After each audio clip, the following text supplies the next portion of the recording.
अस्सलाम वालेकुम नाज़रीन। नाज़रीन, इंतहाई कर्ब दुख की बात है कि डॉलर 350 पे चला गया। वज़ीर ख़ज़ाना इसहाक़ डार साहब जब लंदन से तशरीफ़ लाए थे तो उन्होंने बुलंदो बाग जो दावे किए थे उसमें उन्होंने कहा था मैं डॉलर को पुरानी कीमत यानी कि 150 रुपए पे लेके आऊँगा। फिर उन्होंने ये कहा था कि आईएमएफ से पैसे लेना मसले कोई नहीं, उल्टे हाथ की बात है। वो तमाम दावों में, तमाम बातों में नाकाम हो चुके हैं। नाज़रीन, ये पूरी हुकूमत, पूरे सियासतदान, मैं ऑपोज़िशन की बात भी कर रहा हूँ, हुकूमत की बात भी कर रहा हूँ, ये सारे मिलके अपने ज़ाती मफादात को तो बहुत अच्छा डिफेंड करते हैं।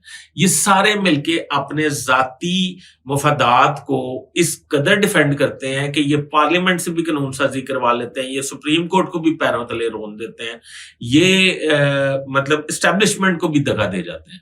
नाज़रीन, मैं समझता हूं कि इस वक्त मुल्क जिस वीक और जिस कमजोर हालात पे ला खड़ा किया है इन्होंने, अगर वो मुल्क डिफॉल्ट नहीं हुआ, अगर मुल्क डिफॉल्ट नहीं हुआ तो खुदा का वास्ता है कोई अच्छी खबर भी नहीं है हमारे पास। हमारा रुपया जो है वो अफगानिस्तान से भी नीचे चला गया। अफगानिस्तान में खाने के लिए लोगों के पास रोटी नहीं है, उससे भी नीचे चला गया, उससे भी नीचे हमारी करेंसी चली गई है। हमारा रुपया जो डिफॉल्ट किया था श्रीलंका, उससे भी नीचे चला गया। वो डिफॉल्ट करके उनकी करेंसी ऊपर आनी शुरू हो गई है।